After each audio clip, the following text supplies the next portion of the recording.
Bien, miren, cuando decimos interacciones no covalentes, nos referimos a la interacción del fármaco con el receptor biológico en el cual actúa. La interacción del fármaco con su diana, con su proteína.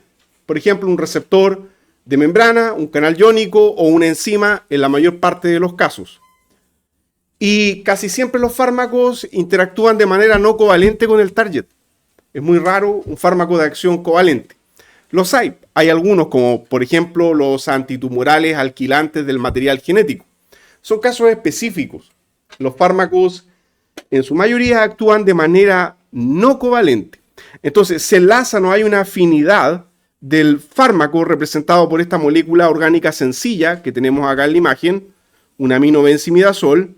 Bueno, este aminobenzimidazol, en esta imagen ilustrativa, que sería la estructura, ¿no es cierto?, que está acá, está acoplándose a la cavidad y estableciendo interacciones con los distintos residuos aminoacídicos. Entonces, por una parte podríamos hablar de que hay una complementariedad de forma entre la estructura del fármaco y la cavidad, pero eso es relativo, porque las cavidades de las proteínas son flexibles. Entonces hay un acomodamiento del fármaco de la cavidad hacia el fármaco, y por otra parte las interacciones que se generan son de tipo mayormente electrostáticas, como vamos a ver. Bien, entonces, primero, algunas consideraciones de distancias que son importantes para comprender cómo son las interacciones. Acá lo que tenemos son distancias de enlace. Ejemplo, carbono-carbono 1.5 angstrom, enlace simple. ¿Qué pasa a medida que tenemos un enlace múltiple, doble o triple? Voy a maximizar esa parte para que la vean bien. La distancia de enlace se acorta. Esa distancia de enlace, ahí al lado dice, está en angstrom. Recordar que un angstrom es 10 elevado a menos 10 metros.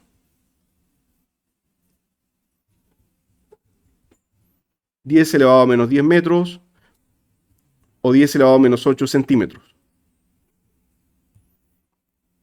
Esa es la unidad de medida para distancias interatómicas. Por lo tanto, estamos hablando de la 100 millonésima parte de un centímetro. El enlace, entonces, si es doble o triple, se contrae significativamente. Luego tenemos otras distancias parecidas. Nótese aquí con nitrógeno ahora. Tenemos un átomo electronegativo conectado. Y por lo tanto experimentamos, dado la mayor electronegatividad del nitrógeno, experimentamos una mayor contracción en la longitud del enlace. 1,43 versus 1,54. 1,38 versus, bueno, ahí es parecido, ¿no es cierto? Versus 1,34 de carbono-carbono. Y aquí de nuevo, una pequeña contracción, 1,16 versus 1,20. Más allá de los números, porque no es obligatorio que ustedes se sepan todo eso de memoria, es entender que hay una tendencia, de enlace simple a triple se va contrayendo la distancia interatómica. Lo que ahí se mide es la distancia de núcleo a núcleo. Entonces, contra más cerca están, ¿no es cierto?, enlace triple, la distancia es menor. Bueno, por lo tanto, una interacción no covalente, ¿qué distancia debería tener? Mayor a estos valores. Entonces, acá tenemos 1.5 angstrom.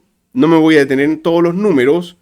Hay variaciones si está con oxígeno, si son heteroátomos, etc. O sea, vamos a decir que un enlace covalente más o menos en promedio es 1,5 angstrom.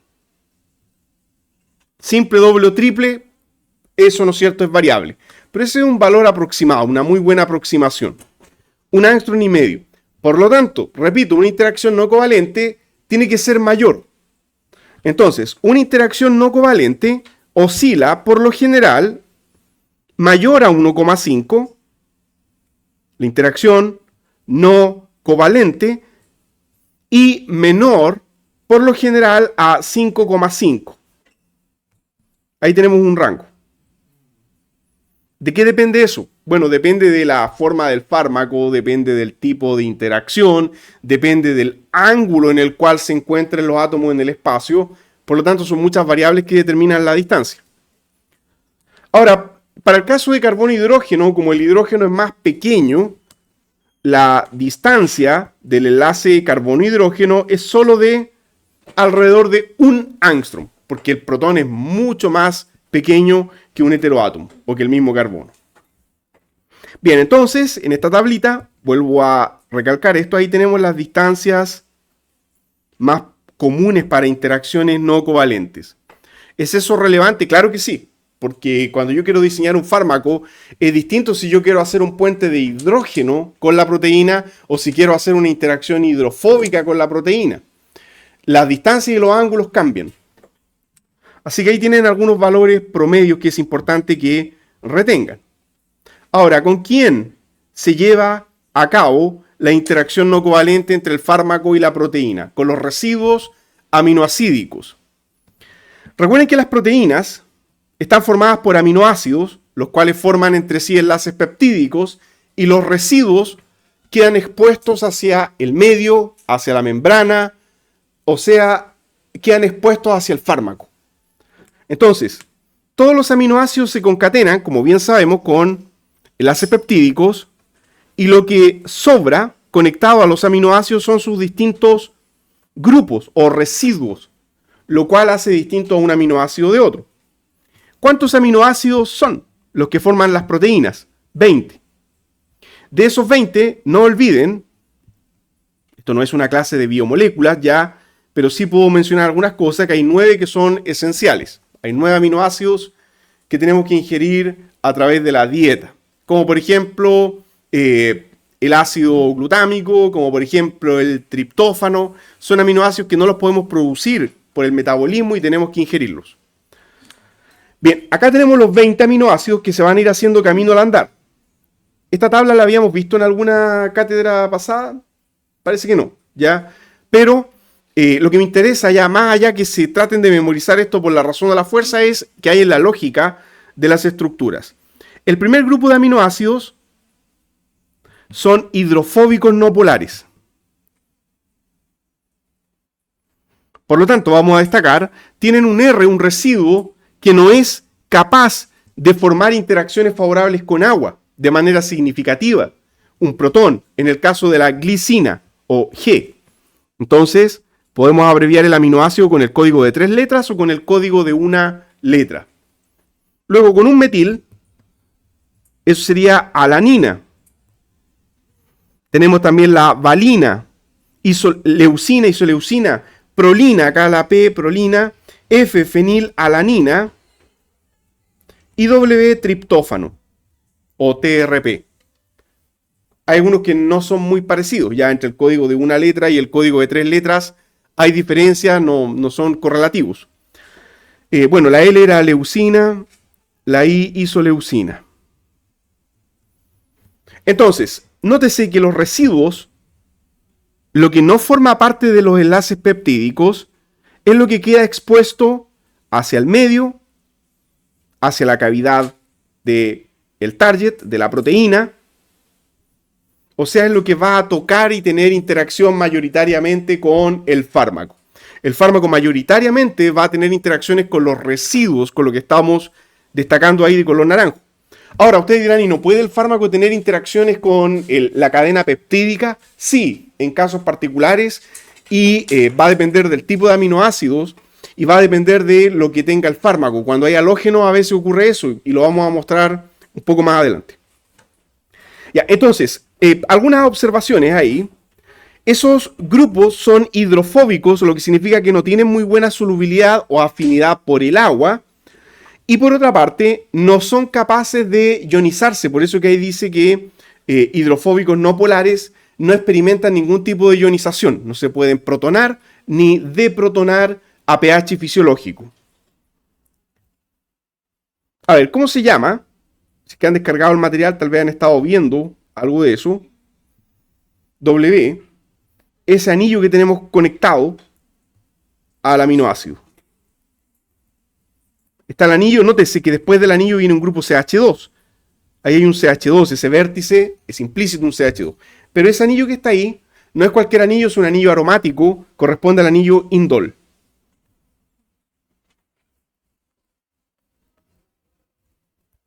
Muy relevante, porque el indol permite, ese triptófano permite sintetizar el neurotransmisor serotonina, y a partir de ese se sintetiza también la melatonina, dentro del cerebro y lo consumimos a través de la dieta. Vegetales verdes como el brócoli son ricos en triptófano. Perfecto, ya. Ahora, ojo, mucho cuidado porque yo sé que ahí el NH a veces genera distracción. Alguien puede decir, profesor, pero el NH es polar. Es un grupo polar, ¿no es cierto? Química orgánica básica. Eso es formalmente hablando, es una amina aromática, pero no es protonable. Porque recuerden, y esto es importante mencionarlo, que eso está en resonancia con el anillo. Ahí hay una resonancia. Por lo tanto, dicho par electrónico es no protonable. No es ionizable ese triptófano a pH fisiológico. Así que cuidado con estar protonando. El triptófano no se va a protonar, es neutro. Tiene un protón que podría hacer una interacción favorable con el oxígeno de una molécula de agua, pero nada más. Entonces, no es suficiente para clasificar ese aminoácido como polar. No, él es apolar. Hay mucho carbono e hidrógeno en ese residuo aminoácido. Vamos al segundo grupo. El segundo grupo dice que son los aminoácidos hidrofílicos. Entonces ahora pasamos a hidrofílico. Pero dice ya no ionizable. Cuando dice no ionizable, significa que dicho aminoácido no se va a protonar ni deprotonar. No es ni básico ni ácido su residuo aminoácidico.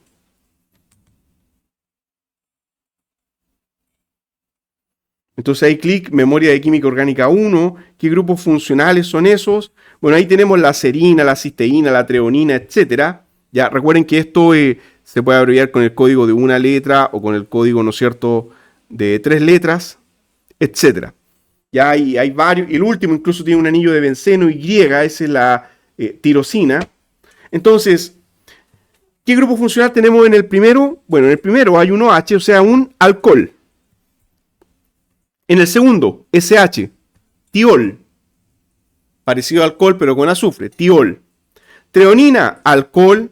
Después, cuidado, porque ahí hay un azufre ahora. Está clasificado dentro de este grupo y se considera eso un tioéter. Tioéter, que otorga suficiente polaridad a la cadena. Tiene solamente 3 carbonos esa cadena, que es menos del aporte de carbono que tiene el indol que veíamos recién. Por eso está en este grupo. Luego ya tenemos una amida. Amida, y recuerden ahí, vuelvo a insistir con esto, las amidas en asparagina y glutamina no son básicas porque eso está en resonancia con el carbonilo. Así que tienen que refrescar ahí algunos conocimientos elementales de química orgánica. Eso no es básico, eso no se va a protonar, son grupos neutros a pH 7. A pH celular es imposible que eso se protone, están neutros. Y el último tiene un fenol. El anillo con el OH es un fenol, es un alcohol aromático o fenol. Dicho protón tiene un pKa de 10. Ahora, el pKa de los alcoholes es alrededor de... ¿Alguien recuerda el pKa de un alcohol común y corriente? Química orgánica 2, en reactividad, cuando estudiaban esto ya con mecanismos, era importante conocer los valores de pKa por la reactividad que implican. Bueno, un alcohol tiene un pKa de 16, pero un fenol 10, o sea, es 1.000.000 de veces más polar y más ácido, por cuanto dicho oxígeno está en resonancia. El oxígeno del grupo está en resonancia, tiene 2 pares electrónicos, pero uno está en resonancia con el benceno, incrementando la acidez de dicho protón. Aún no es suficiente para que se ionice a pH 7, porque pH 7 no le logra sacar el protón al fenol. Así que cuidado, es neutro a pH 7.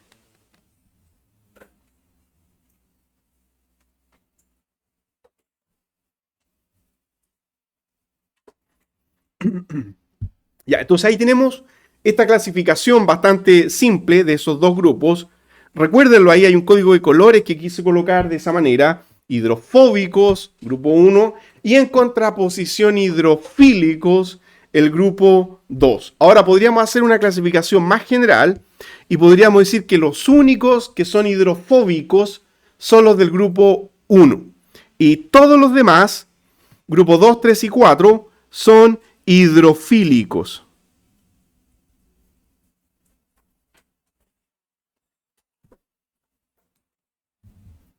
El 1 y el 2 son no ionizables, pero el 3 y el 4 sí son ionizables.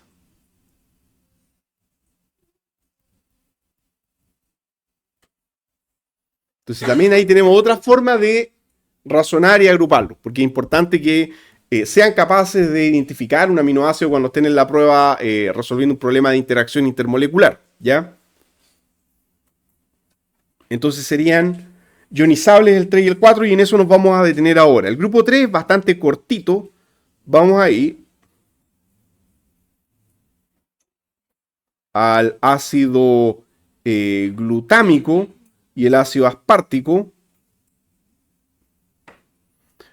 que tienen un grupo extra ionizable. ¿Qué grupo es ese? Ahí voy a ocupar otro color. Gracias. ¿No es cierto? Tenemos un ácido carboxílico que intencionalmente está dibujado ionizado.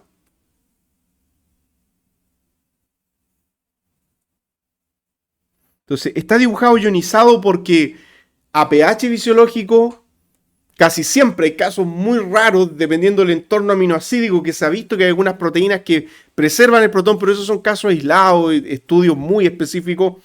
Siempre va a estar ionizado. Ya a pH fisiológico, ese carboxilato extra va a perder el protón porque es un ácido carboxílico y por lo tanto va a tener carga neta negativa a dicha cadenita. Entonces, si yo quiero hacer un fármaco que tenga una interacción no covalente con estos residuos, supongamos una proteína que tiene mucho ácido aspartico o ácido glutámico y yo quiero que mi fármaco haga interacción, ¿qué carga conviene que tenga mi fármaco?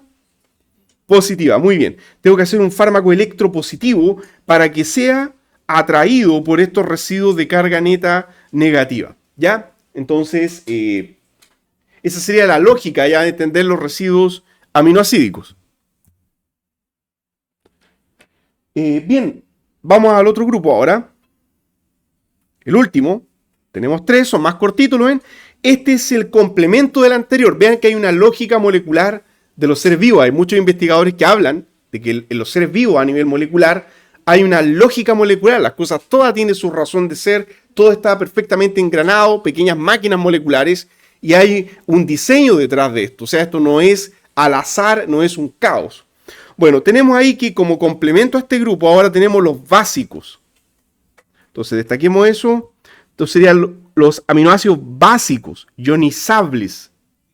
Bueno, ocupemos otro color para destacar. Adquieren carga neta positiva. ¿Por qué? Porque tienen grupos amino extra en la cadena. ¿Qué tipo de grupo amino en particular? Vamos maximizando. El primero, ¿qué es H? Histidina. K es lisina y R es guanidina. Ahí se me olvidó el código de 3 letras, así que lo revisan ustedes, después un pequeño lapso, ahí lo revisamos, ¿ya? Entonces, en la histidina, el nombre de ese heterociclo que está formando parte de la estructura es imidazol.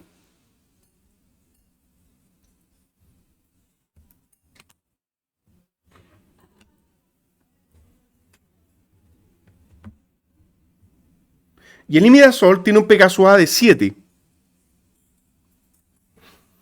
Eso significa que a pH 7 va a tener un 50% de ionización. 50% de la población de las moléculas va a estar protonada y 50% no protonada.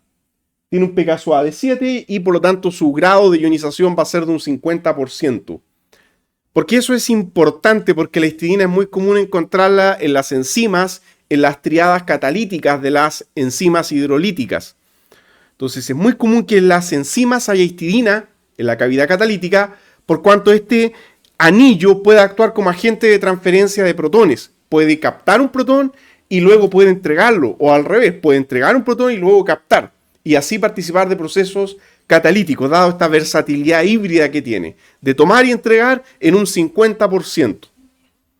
Y otra observación más, eso es un anillo, y luego les voy a hacer un comentario más profundo sobre ese anillo en particular en una de las interacciones que viene más adelante.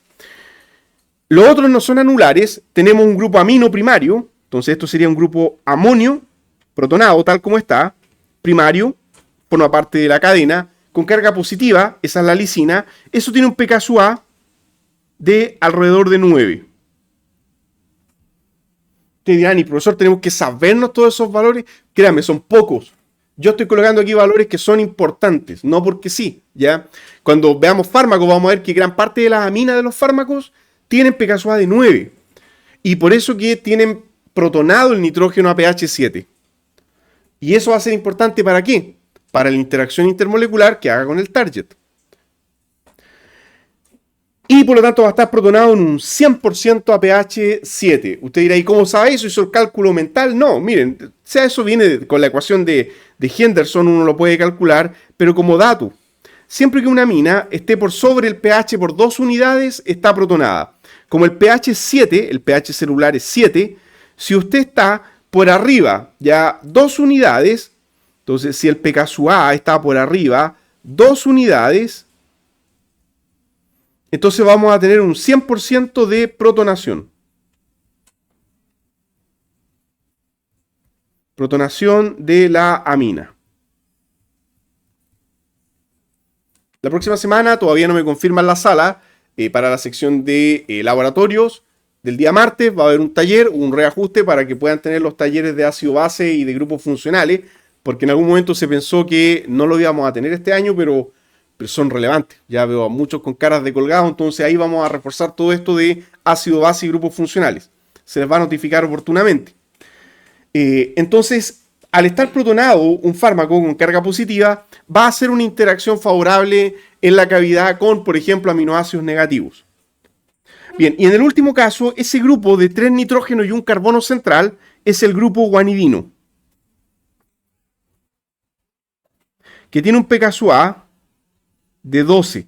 O sea, es súper básico, completamente protonado a pH 7. Y la carga está distribuida en los 3. Ahí nótese que la carga está puesta sobre ese nitrógeno, pero como hay resonancia, recuerde usted esto, lo voy a marcar en un color más intenso, aquí tenemos un par electrónico que puede hacer resonancia. Y de abajo también tengo este par electrónico que puede hacer resonancia. Entonces la carga en realidad está distribuida en los 3. Los 3 nitrógenos son electropositivos, los 3 nitrógenos tienen aproximadamente carga más un tercio, ya, porque la carga está distribuida en los 3 nitrógenos, los 3 positivos con carga positiva, ya, los 3 pueden hacer puentes de hidrógeno, interacciones iónicas, como vamos a ver luego. Bien, esa es entonces la lógica molecular de los aminoácidos, y con eso en mente, ahora podemos entender cómo los fármacos interactúan con estos residuos.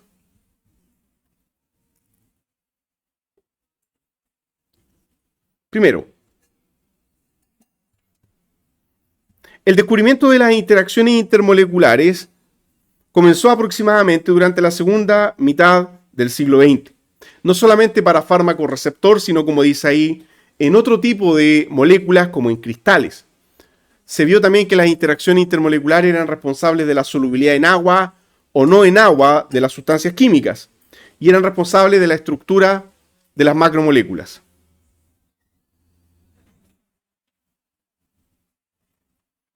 Ejemplo, el puente de hidrógeno es la interacción intermolecular más conocida. Esa es la primera, entonces, puente de hidrógeno. Formalmente, ¿cómo lo vamos a definir? El puente de hidrógeno no es otra cosa que una interacción del tipo dipolo-dipolo extremadamente fuerte. Y es un dipolo-dipolo que ocurre de la siguiente forma, entre un grupo XH y un grupo Y aceptor.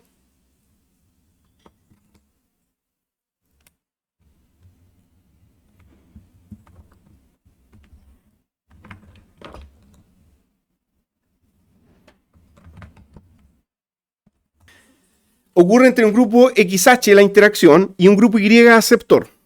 Se genera entonces una atracción electrostática entre el protón positivo y el átomo Y negativo. Para que esta interacción sea considerada un dipolo fuerte de tipo puente de hidrógeno, se tiene que cumplir que el X sea un átomo muy electronegativo. O sea, el X es la clave. El X es lo que genera la polarización fuerte. El X puede ser mayoritariamente, cuando hablamos de fármacos y proteínas, oxígeno o nitrógeno. Pero también podría ser un flúor, solamente que ahí, en ese caso en particular, se nos acaba la molécula. Si usted tiene un flúor, ¿qué molécula sería? Ácido fluorhídrico, y se acabó la molécula. Y ácido fluorhídrico no es ni proteína, ni, ¿cómo se llama?, ni fármaco. Así que no va a haber una interacción, ¿no es cierto?, de ese tipo. ¿Ya? Así que para que sea fármaco o proteína, el X tiene que ser oxígeno o nitrógeno. Y el átomo Y puede ser oxígeno, otra vez nitrógeno, y aquí sí que podemos tener flúor, y en algunos casos hasta azufre. Entonces, esos son los más comunes. Eso va a permitir entonces una interacción dipolo-dipolo fuerte, que para que sea considerada fuerte, de manera más específica, se tienen que cumplir dos requisitos. El primer requisito es que el puente de hidrógeno, aparte de esos átomos que deben estar implicados, tiene que estar a una distancia apropiada. Y la distancia apropiada, por lo general, es menor o alrededor, podríamos decir, porque hay cierta fluctuación, alrededor de 2,5 angstrom de distancia. ¿Tiene eso sentido? ¿Cuánto era la interacción covalente? ¿Qué distancia? 1,5. Ya era una interacción más corta, porque es covalente, es un enlace químico. Bueno, aquí tiene sentido, esto está más lejos. 2,5 angstrom en promedio. Si es mayor a 2,5, bueno, llega un momento en que se puede alejar tanto que se pierde la interacción, o a mayor distancia, ¿qué pasa con la fuerza? Se va perdiendo. Ahora usted dirá, entonces más juntos mejor. No necesariamente. ¿Por qué? Porque si están demasiado juntos, se repelen. Impedimento estérico. Ese es el nombre que recibe cuando algo está muy cercano en el espacio con una superficie. ¿Ya? Así que alrededor de 2,5 anda bastante bien. Y el segundo requisito estereoespacial es que los puentes de hidrógeno requieren de un ángulo lineal de 180 grados de interacción. ¿Un ángulo entre qué, dirán ustedes? Bueno, supongamos que tenemos, como ahí lo vemos, ya el NH. Tomemos como caso el NH que está aquí al final, miren. Si usted quisiera hacer un puente de hidrógeno con, por ejemplo, un átomo de oxígeno, necesitamos que el átomo aceptor, imaginemos que por acá hay un oxígeno, tiene que tener justo el par electrónico apuntando al protón. Entonces, ¿el oxígeno qué más puede tener? Bueno, podría tener un protón y podría estar unido al resto de la estructura. Donde R puede ser la proteína o puede ser el fármaco, dependiendo dónde esté el alcohol. El alcohol puede estar tanto en aminoácidos como en el fármaco.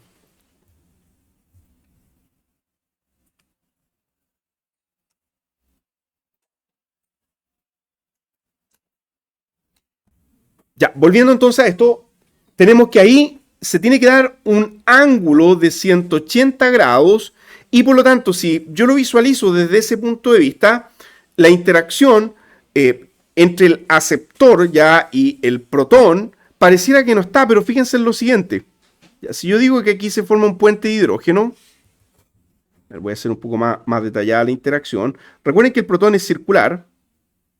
Yo tengo que el oxígeno, el par electrónico y el protón sí están formando un ángulo de 180 grados.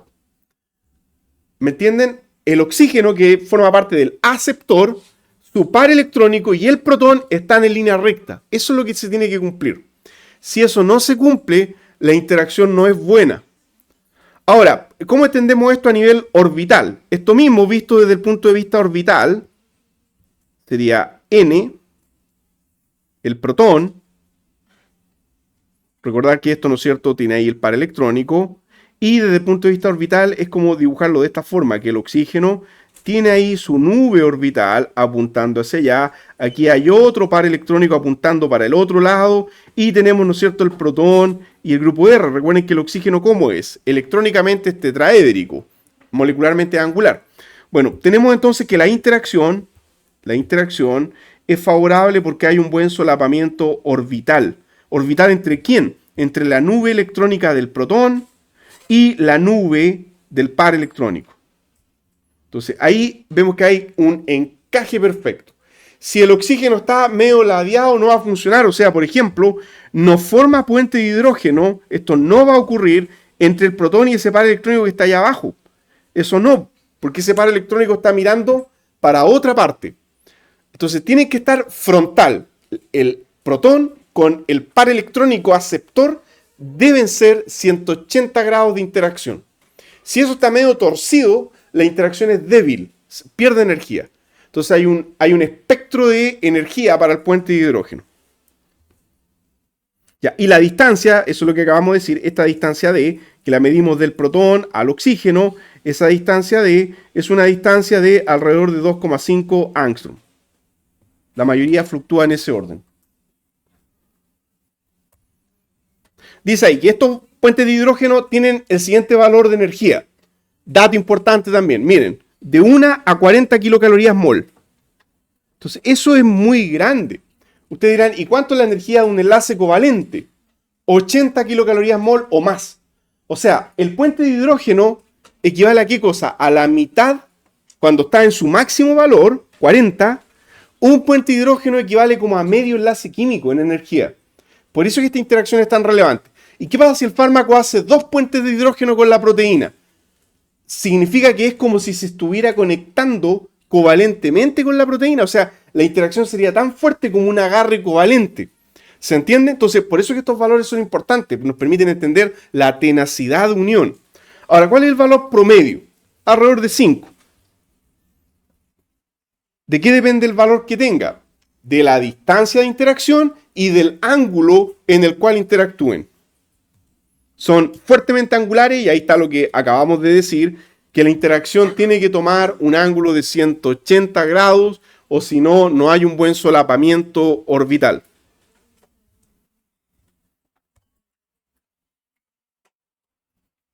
Ya, recuerden lo siguiente, voy a explicar lo que ahí dice, que se tienen que dar además 2 procesos termodinámicos para que pueda haber una buena interacción entre puentes de hidrógeno, entre el fármaco y el receptor. O sea, cuando un fármaco, cuando yo apunto a que mi molécula se enlace por puente de hidrógeno, el compuesto tiene que cumplir con 2 requisitos y la proteína también. Miren, el fármaco, por una parte, va a tener cierto grado de solvatación.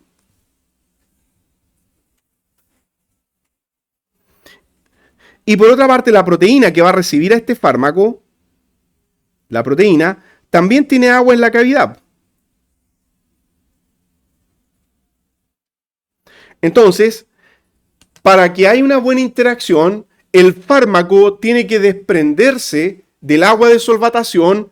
Por una parte, el fármaco tiene que desprenderse, sacar esas moléculas de agua hacia afuera y además tiene que ser capaz de expulsar a las moléculas de agua de la cavidad. El buen fármaco es aquel cuyas energías de interacción son más favorables con la cavidad que con el agua. Por eso que la mayoría de las estructuras de fármacos son moléculas bastante lipofílicas. Por lo general los fármacos son bastante lipofílicos, tienen elevados valores de log P. No muy elevado tampoco, tiene que ser, ¿se acuerdan de las reglas de Lipinski? Eso estoy seguro que muy bien, menor a 5. Perfecto. Ya, porque si es mayor, ¿qué pasaba? Bien, queda retenido en la membrana. Perfecto. Entonces, eso hay que tener en consideración. Un fármaco muy polar, alguien puede decir, voy a llenar mi fármaco de hidroxilos para que haga muchos puentes de hidrógeno, va a fracasar. ¿Por qué? Porque el fármaco va a tener mucha afinidad por el agua, va a tener como una camiseta de agua, por así decirlo, la cual no se la puede desprender para llegar a la cavidad y hacer interacción con los residuos. ¿Ya? Así que, ojo con eso, por eso es que no existen fármacos llenos de grupo OH por todas partes o de grupos NH por todas partes. ¿Ya? Bien, aquí está nada más que la visualización gráfica de lo que acabamos de mencionar en cuanto a que tenemos interacciones de tipo angulares, que hay cierta distancia entre quién, entre el par electrónico, por ejemplo, el par electrónico de una molécula de agua con el protón de otra molécula de agua. Nótese, 180 grados entre el par electrónico y el protón. La molécula de agua se ve ladeada, profesor. Sí, porque el par electrónico, recuerde que aquí hay un par electrónico y ahí está el otro par electrónico. Entonces, ahí hay 180 grados. ¿El amoníaco se ve derecho? Sí, porque el amoníaco tiene un par electrónico, entonces su nube está derechita ahí, apuntando al protón de otro amoníaco y estableciendo así el puente de hidrógeno.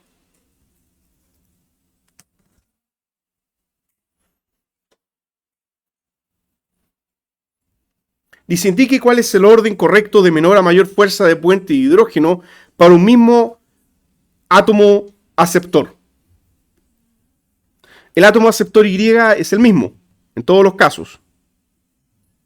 Pero el dipolo es el que cambia. O sea, la pregunta acá es, ¿qué pasa cuando el dipolo cambia? Entonces este es un ejemplo de dipolo variable. En los casos de dipolo variable, ¿cuándo el dipolo es más fuerte? Recuerde que dipolo es el grupo XH. Yo quiero que mi protón quede positivo, lo más positivo posible. Delta más, esa es la forma de abreviar el diferencial de carga positiva sobre un protón.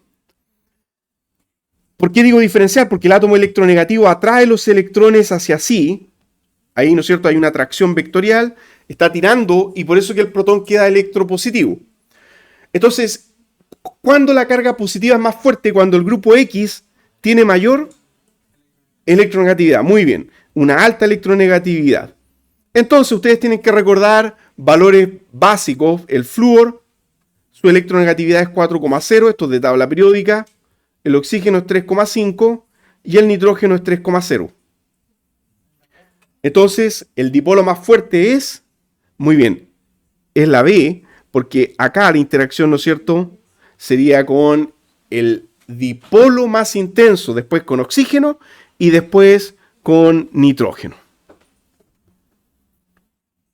Entonces, si yo tuviera que escoger ya una molécula, el ácido fluorhídrico haría una interacción muy intensa, pero el ácido fluorhídrico no es un fármaco, ¿se entiende? Entonces, si ustedes quisieran maximizar en un fármaco, imagínense que se les dice a ustedes lo siguiente, que en la proteína usted tiene justo un oxígeno de carbonilo, en la proteína tenemos un carbonilo que está justo mirando al fármaco, ya en el ángulo apropiado. Entonces, a ver, así se ve mal, lo vamos a dibujar con el trazo.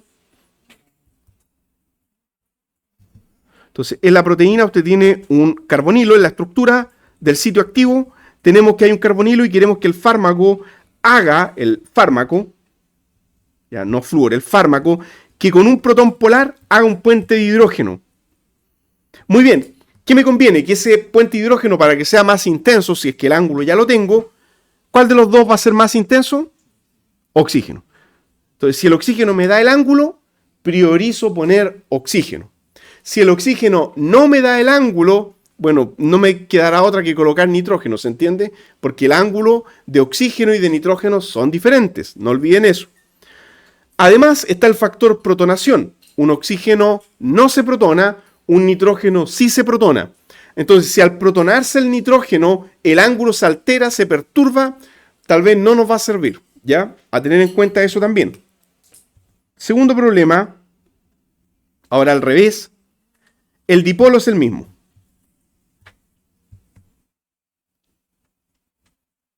XH. Cambia el aceptor. ¿Cuál interacción es más fuerte? Así a priori, ¿cuál ustedes escogerían? Ya, entonces uno tiende a pensar en el flúor. Ya, y eso era precisamente lo que quería que dijeran, porque uno tiende a irse al tiro al criterio de electronegatividad, pero aquí la situación es al revés. El dipolo es el mismo y el aceptor es variable. ¿Y qué es lo que pasa? Que cuando el aceptor es variable, el criterio que tenemos que ocupar es el criterio de Pearson.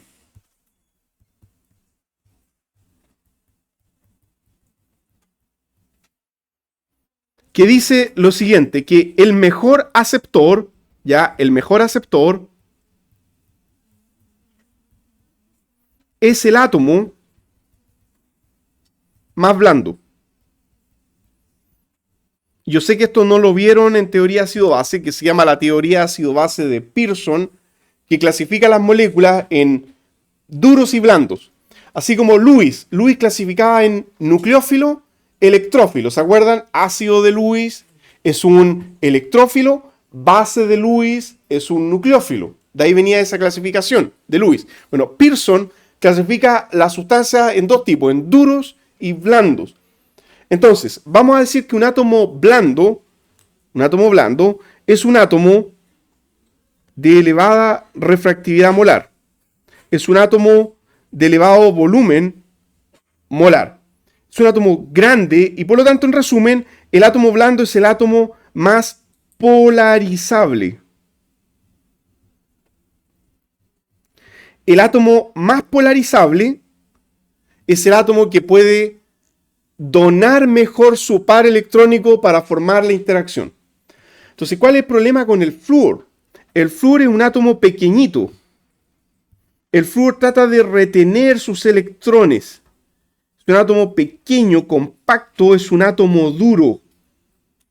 Hablando en los términos de Pearson, no tiene que ver con dureza mecánica, tiene que ver con electrónica, hay un concepto electrónico. Es un átomo que no quiere ceder su par electrónico. Por lo tanto, ¿cuál va a ser el mejor átomo, el más blando? ¿Cuál sería el más blando? El menos electronegativo. ¿Cuál? El nitrógeno. Entonces, en base a eso, el nitrógeno va a ser el mejor. Y por lo tanto, ¿cuál sería la alternativa correcta? Ya la E. O sea, la mejor interacción va a ser con el nitrógeno.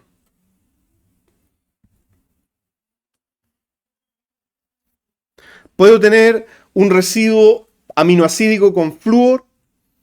¿Cómo está la memoria de corto plazo? En la lista que vimos recién, ¿había algún aminoácido con flúor en la estructura? No. Así que mucho cuidado, las proteínas nunca van a tener flúor ahí para hacer interacción. Son los fármacos los que pueden llevar flúor en la estructura.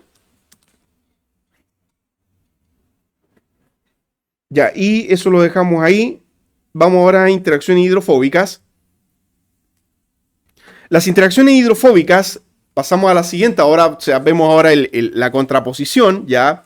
Las interacciones hidrofóbicas son, por así decirlo, no quiero decir lo opuesto, ¿ya? Pero podríamos decir que es el complemento de lo que es un puente de hidrógeno. La interacción hidrofóbica no depende de, por ejemplo, el ángulo de interacción. Son independientes del ángulo. Las interacciones hidrofóbicas muchas veces son despreciadas por los estudiantes a la hora del diseño de fármaco, pero no deberían serlo, porque las interacciones hidrofóbicas por lo general son muchas. Los fármacos, como tienen una superficie hidrofóbica, hacen muchos contactos hidrofóbicos y la sumatoria de todo eso a veces es tanto o más que los puentes de hidrógeno.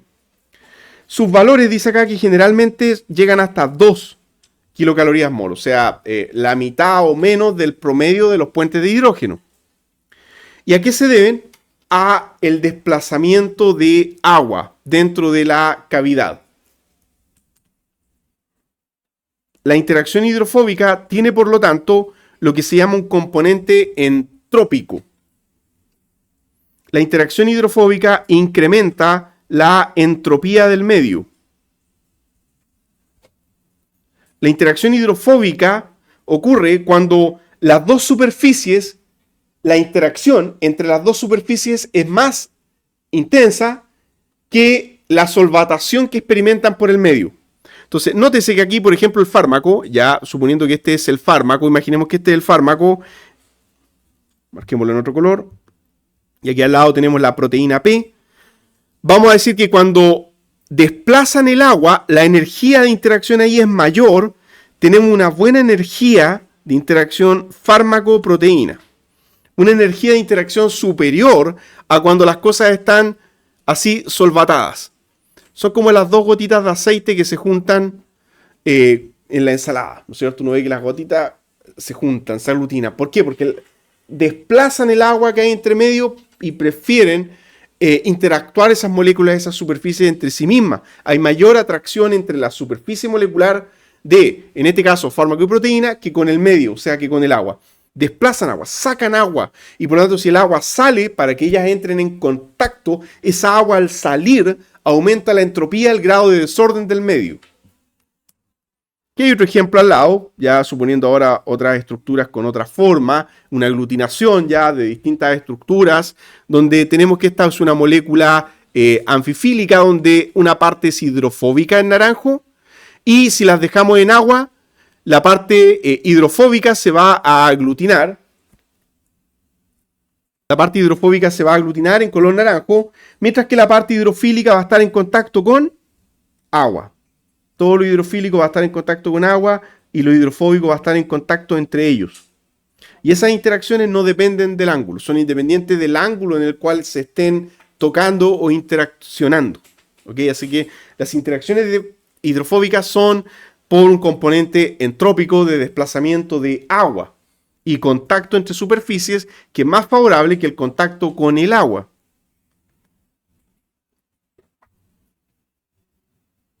Ejemplo, aquí está resveratrol interactuando con la cavidad de una proteína donde se está estudiando.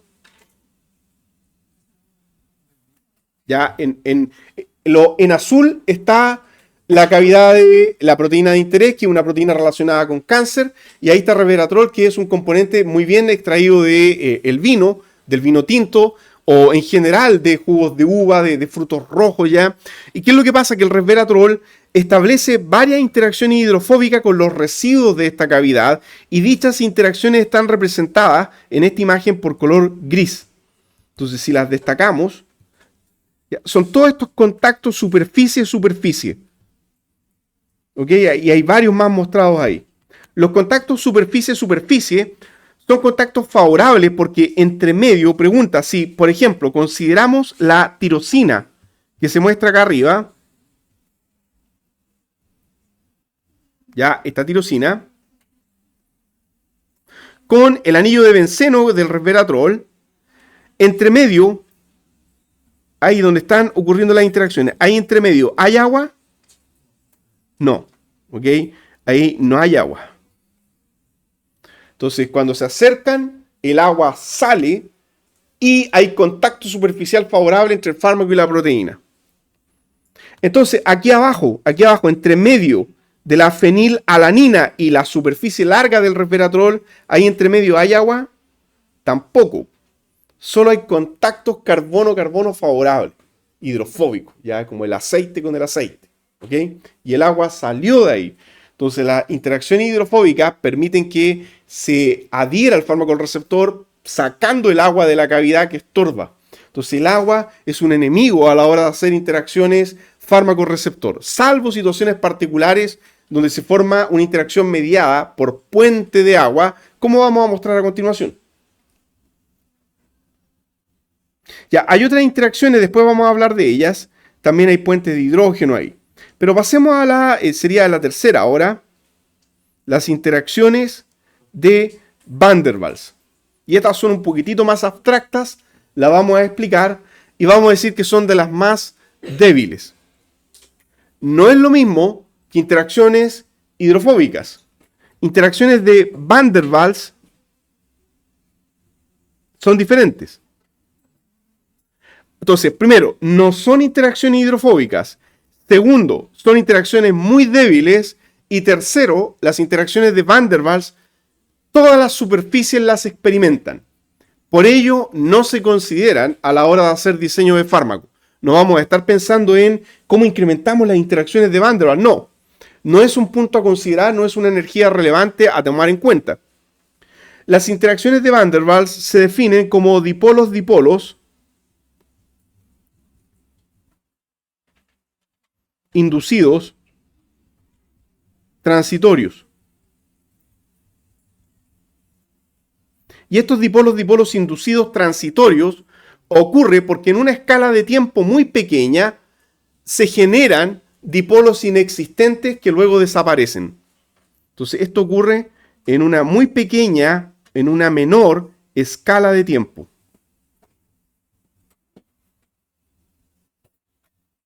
Como quien diría, esto es como una especie de lluvia, por así decirlo, para que lo asocien a algo. no tan abstracto, como que llueve, deja de llover. Son como esos días así, que uno no sabe qué hacer, ya salgo o no salgo con parca y paraguas, porque llueve y deja de llover, llueve y deja... Entonces, lo mismo acá, ¿ok? Una interacción que en una escala de tiempo muy pequeña se forman, se destruyen, se forman, se destruyen, pero la sumatoria de eso en el tiempo genera una atracción favorable, tanto así que este animal que se llama gecko puede caminar al revés sobre una superficie completamente lisa de vidrio, porque entre sus patas y el material se forman múltiples interacciones de Van der Waals. Él no tiene un pegamento, no se adhiere mediante la secreción de una sustancia química, sino que a través de una sumatoria de interacciones de Van der Waals favorables. Y es verdaderamente sorprendente que eso ocurra ya a nivel de la naturaleza, que tenga una adherencia tan alta por cualquier material, incluso algo tan liso como el vidrio.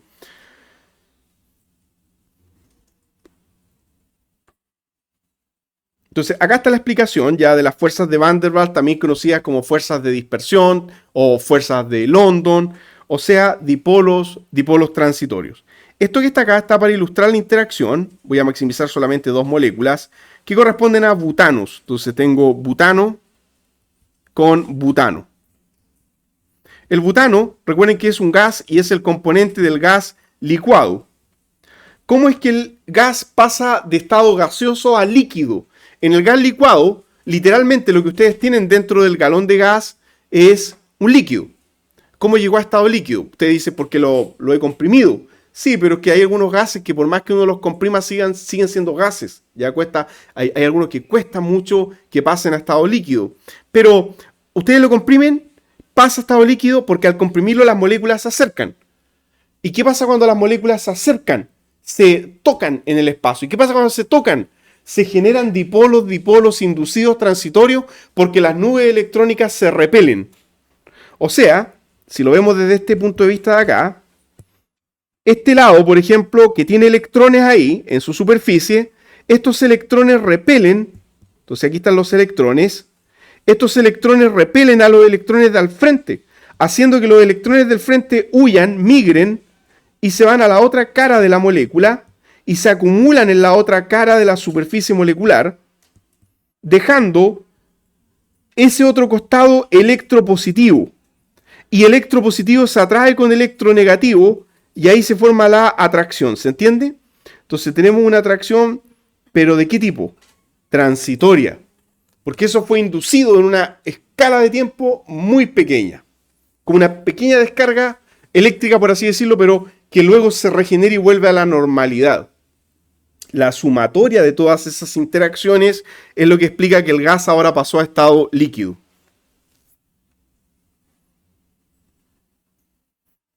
Cuarta interacción, pi stacking. ¿Lo ven? Ya esto cada vez se vuelve como más nuevo. No siempre vamos a estar viendo puentes de hidrógeno. Ya eso, yo sé que es lo más común y es lo que uno aspira cuando uno hace fármacos. Sí, es bueno tener puentes de hidrógeno, pero hay otras interacciones muy buenas de las que podemos echar mano, como las mismas hidrofóbicas, como por ejemplo el pi stacking, porque casi todos los fármacos tienen anillos aromáticos en la estructura. Casi todos los fármacos tienen benceno en la estructura. Y los bencenos, entre sí, o entre anillos aromáticos en general, pueden experimentar apilamiento pi. Entonces, esto de apilamiento, ¿qué significa? Primero, desde el punto de vista energético, tienen un valor que era el valor promedio de ¿cuál interacción? Muy bien, de puente de hidrógeno. 5 kilocalorías mol. Entonces, no es despreciable. Segunda observación, a diferencia de puente de hidrógeno, este tipo de interacciones no requieren de un ángulo específico. Y además pueden ocurrir a mayor distancia, a una distancia incluso de alrededor de 5 angstrom. Pueden ocurrir entonces más lejos, porque las nubes orbitales se encuentran en el espacio. No necesito que estén los dipolos cercanos en el espacio, sino que el orbital molecular ocupado con un orbital molecular desocupado. Ejemplo, aquí tengo dos bencenos que pueden estar 100% paralelos entre sí, atrayéndose. Entonces, dos bencenos hacen ahí una interacción de pi stacking, representado por la letra griega P. Te dirán, ¿y por qué se llama pi? Porque ocurre por así decirlo, para que nosotros tratemos de asociar esto a nuestras mentes, gracias a los orbitales p del benceno. Es como, ya no es lo mismo, pero es como si los orbitales p de este benceno de aquí abajo se acoplaran con los p, pero entre comillas vacíos, que están en el benceno de arriba. Te dirán, ¿cómo es eso de vacío? Sí, es que ahí ya estamos echando mano de la teoría de orbital molecular. Baste saber que lo que está ocurriendo es que una nube electrónica se acopla con un orbital molecular vacío y hacen un match perfecto, ¿ya? Eso sería entonces un pi stacking. Sería un acoplamiento donde uno de los anillos conviene que sea un anillo nucleofílico y el otro anillo conviene que sea un anillo electrofílico. Pregunta, ¿un anillo nucleofílico es rico o pobre en electrones? Rico en electrones, muy bien. Un anillo nucleofílico es rico en electrones. Un anillo electrofílico deficiente o pobre en electrones. Bueno, no siempre voy a tener una situación ideal donde justo se dé el encaje entre un anillo rico y uno pobre. A veces los dos compiten, pero nunca son iguales. ¿Se entiende? Y como nunca son iguales, siempre hay alguna diferencia y por lo tanto se produce la interacción de pi stacking. La que, repito, se ve favorecida si tengo un anillo rico en electrones versus un anillo pobre en electrones. Les voy a dar un ejemplo concreto aquí mismo. Bueno, veamos el de al lado que no está rayado. Al lado es lo mismo, pero está rotado. Entonces, el pi stacking ¿puede estar rotado? Sí. El requisito no es tan estricto como un puente de hidrógeno. Ya estamos viendo los anillos, basta que estén a 5 angstroms o menos de distancia. Y ocurre el solapamiento. Ya, observen lo siguiente. ¿Qué pasa si arriba es la proteína? Entonces, supongamos que aquí arriba es la proteína. Ejemplo, fenilalanina, que tiene un CH2, y después la proteína, P. Así es la fenilalanina. Ahí está expuesto el residuo. Y abajo imaginemos que es el fármaco. Bueno, ahí ustedes dirán, ¿cuál es el nucleófilo y electrófilo? ¿Cómo puedo saber eso? Miren, la fenilalanina, acá arriba, PHE, tiene un grupo CH2 conectado al benceno. Química orgánica básica, química orgánica 1 probablemente. Cuando usted tiene una cadena alquílica, la cadena alquílica por efecto inductivo era electrodador o electroaceptor. Muy bien, era dador. Entonces, lo que aquí tenemos es un efecto inductivo I. Y por lo tanto, la fenilalanina es nucleófilo o electrófilo. Nucleófilo.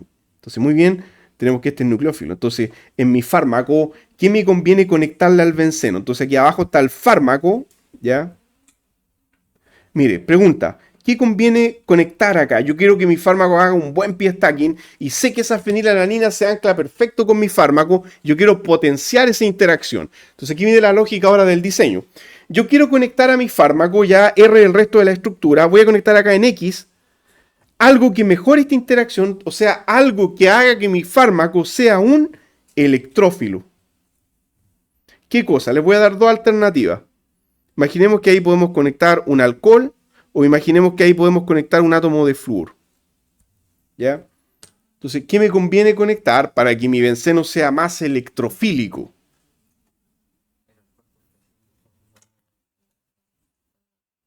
A ver, cuidado, recuerden que aquí no hay puente de hidrógeno, ya es la interacción entre los dos anillos.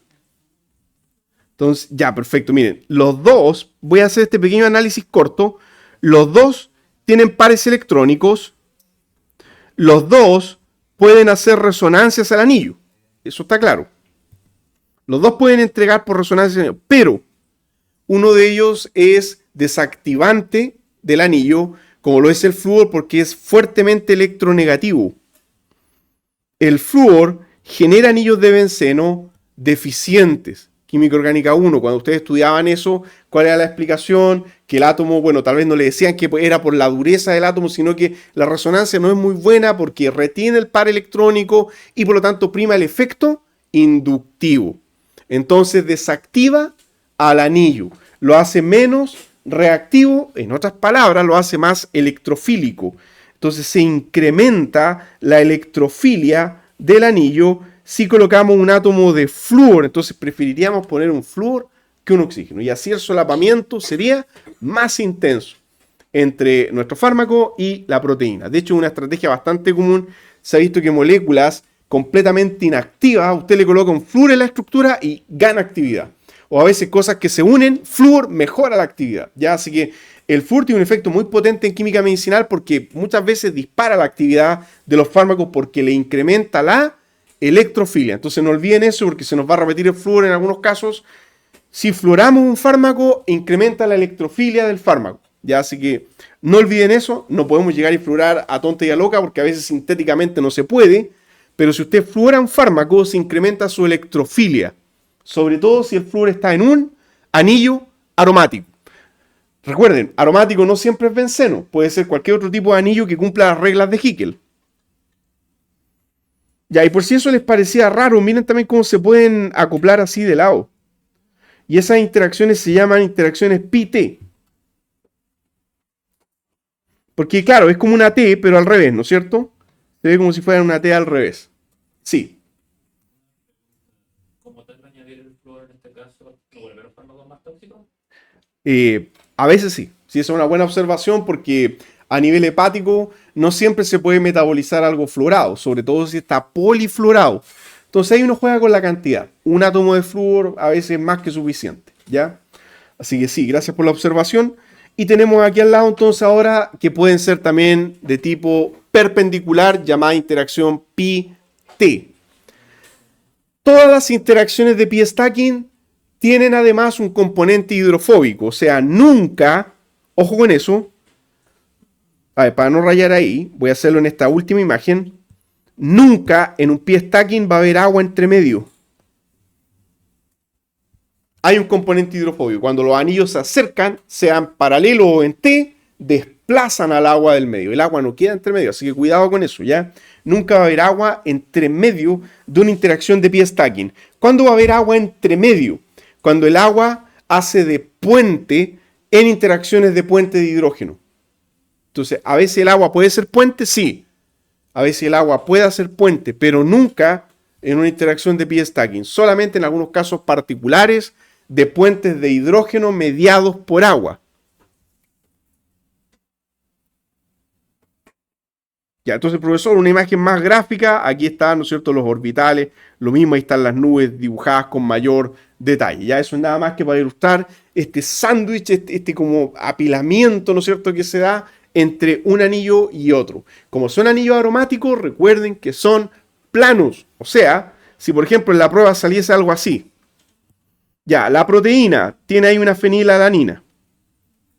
Aromático. El fármaco tiene un ciclohexano. ¿Qué interacción sería esa?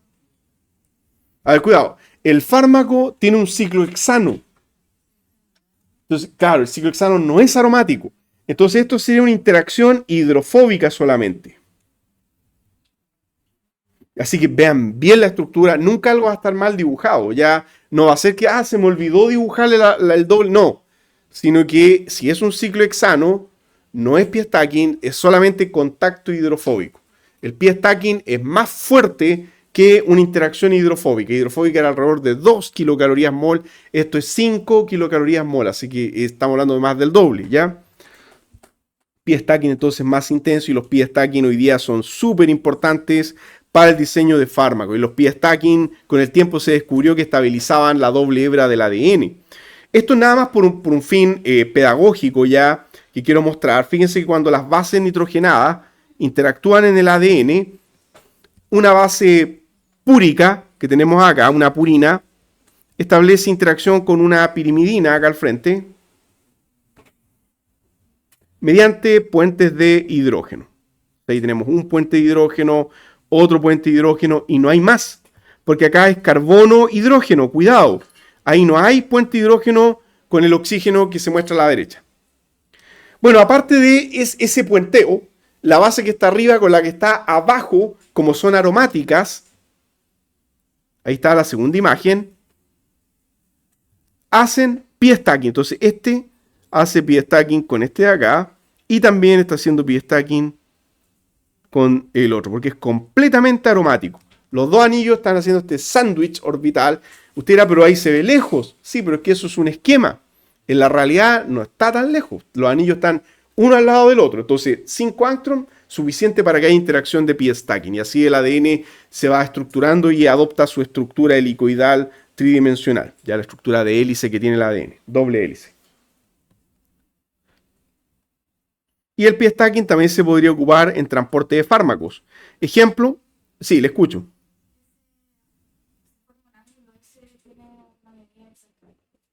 No requiere, no es requisito que haya un ángulo de interacción específico. Solamente que estén o bien paralelo o en T y que pueden estar un poco desplazados, como ya vimos, y que la distancia sea en promedio, ojalá no superior a 5 angstrom de distancia. ¿Ya? Ese es el único requisito, pero ahí no hay un requisito de ángulo. No sé si apuntaba a eso su pregunta. Claro, no tiene que haber un ángulo específico. ¿Ya? Bien, y en diseño de liberadores de fármaco, hoy día se está ocupando este principio. Yo sé que estos no son fármacos, estas moléculas que vamos a mostrar a continuación. Este fulereno redondo es una esfera hecha de anillos aromáticos con una molécula llamada Bucky's Catcher, que es una molécula que se acopla por pi stacking al fulereno. Yo sé que el catcher ahí no es un fármaco, pero ese principio podríamos tener entre una nanopartícula que transporte a un fármaco, entre comillas, porque ese no es, mediante interacciones de pi stacking y que lo libere en el sitio de acción. Hoy día se explora bastante este tema de las nanopartículas transportadoras de fármacos. ¿Cuál es el único freno que hay para esto? Esto es bien novedoso. A veces el transporte no es por pi stacking, a veces se forma un enlace u otro tipo de interacciones, a veces se hacen materiales con otras formas que no necesariamente son una partícula. Pero ¿cuál es el problema de esto? Que todavía se está estudiando y hay ciertas reservas con el tema del fulereno o de los grafenos en general, que son estos materiales tipo mallas de bencenos, porque pueden ser muy tóxicos. Se sabe, por ejemplo, que los grafenos tienden a acumularse en los pulmones. Se puede también acumular a nivel cardíaco. Dos órganos que acumulan mucho grafeno en estudios de toxicidad animal, en ratas, por ejemplo, son pulmones y corazón. Tienden a irse ahí. Y a veces estos materiales tipo grafeno son láminas, como les digo, no siempre son esferas. Y el problema es que cuando un grafeno hace una lámina, le han adherido sustancias y lo adhieren bien, pero el problema es que la lámina de grafeno, molecularmente hablando, actúa como un cuchillo. O sea, es uno de los materiales más finos que existe porque es molecularmente una lámina de un átomo de espesor. A ver, yo sé que se han cortado con una hoja de papel. Duele bastante, ¿no es cierto? Y uno dice, ¿cómo me corté? Claro, porque justo eso pasó como un cuchillo. Bueno, imaginen un cuchillo molecular de grafeno, una lámina de un átomo de espesor de gran tamaño molecular, girando por la sangre, rompiendo glóbulos rojos o lo que sea. ¿Qué puede producir eso? Puede producir una hemólisis, un daño hepático, un daño renal.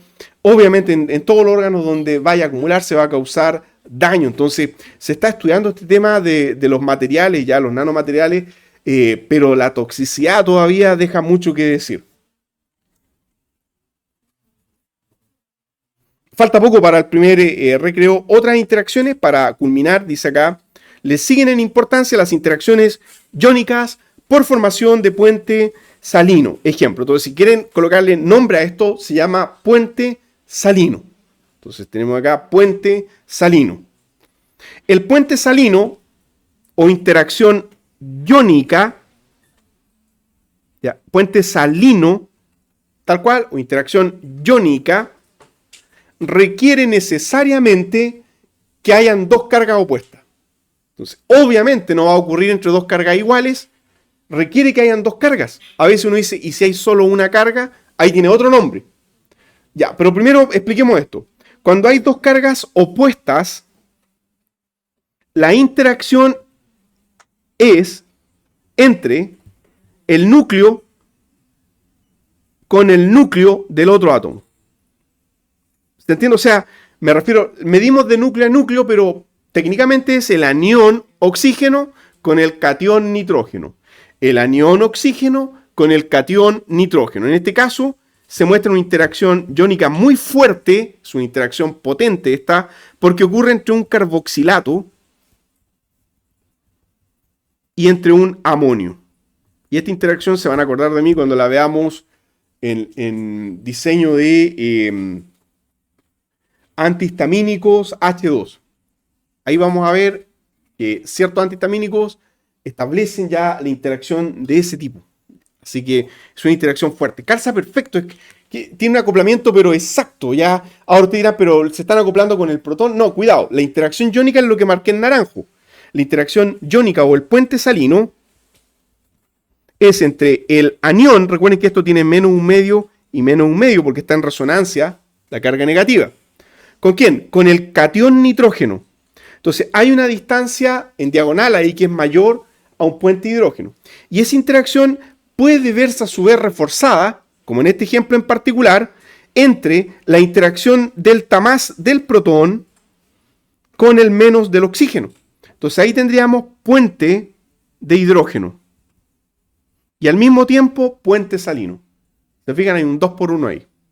Puente de hidrógeno entre OH y OH, más puente salino entre los dos oxígenos y el nitrógeno catión.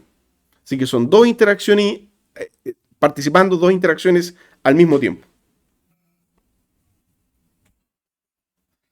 ¿Qué pasa si solamente tuviésemos uno de ellos iónico? Imaginemos una proteína, ya imaginemos una proteína que tiene un carbonilo y ya esta sería entonces la proteína.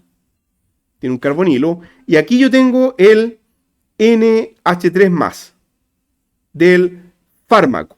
¿Okay? Esto va al fármaco. Entonces, esta interacción ahora no es puente salino, porque el oxígeno no está negativo. Es una interacción ion, porque la primera parte es un... Perdón, es una interacción ion aquí abajo, la primera parte es un ion dipolo. Así se llamaría. Interacción ion dipolo. Te dirá, ¿y cuál es el dipolo? El oxígeno carbonílico es delta menos, el carbono carbonílico es delta más. Ahí está el dipolo. Un dipolo es eso. Ya una parte positiva, una parte negativa. Es una pila. ¿Ok? Entonces la parte negativa interactúa con el catión. Interacción ion-dipolo. ¿Es lo mismo que un puente de hidrógeno? No, no es lo mismo. Ya es una atracción electrostática entre un nitrógeno catiónico y un oxígeno negativo. Profesor, ¿y al mismo tiempo podría ocurrir un puente de hidrógeno? Sí, al mismo tiempo podría ocurrir un puente de hidrógeno entre el protón del NH, algún protón del NH, y el par electrónico, un par electrónico del oxígeno carbonílico. Si es que se da el ángulo y la distancia apropiada. Pero la atracción que vemos en el espacio entre el nitrógeno catión y el oxígeno delta menos es ion dipolo.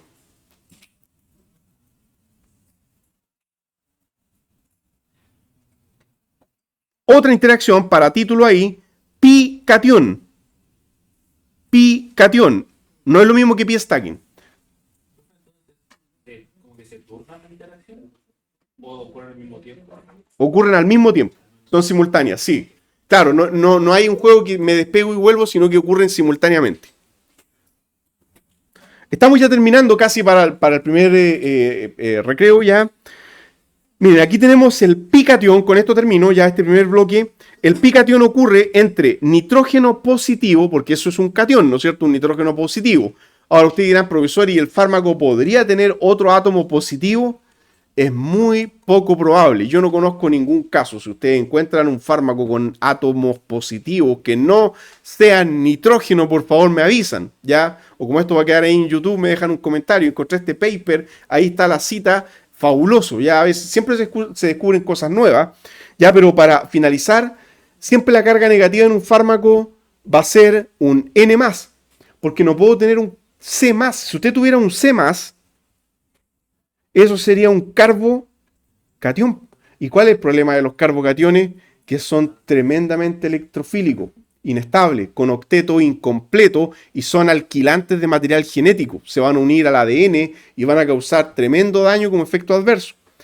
Entonces no es fácil. Alguien puede decir, ¿y un boro, profesor? Bueno, el boro también tiene 3 enlaces, pero ¿qué carga tiene? 0. Entonces no es un catión, cuidado. Así que no sería tampoco una interacción catiónica. Tiene que ser entre un amonio, nitrógeno, ya sea que venga por protonación o que sea un amonio cuaternario, eso sería catión, y un anillo aromático. Así que de nuevo, se lo adelanto para la prueba, yo les voy a poner ahí un ciclohexano y van a caer. Un ciclohexano no tiene nube pi. La nube pi, recuerden que es una nube rica en electrones. El anillo aromático está electroenriquecido. Y siempre hago esta pregunta. ¿Y podrá existir pi anión? Ya, muy bien. Entonces ustedes dicen, no, porque si tenemos un anillo aromático, a ver, con esto culmino. Ya ahí tenemos, por ejemplo, un OH, delta menos, y esto también es delta menos. Entonces va a haber repulsión ahí.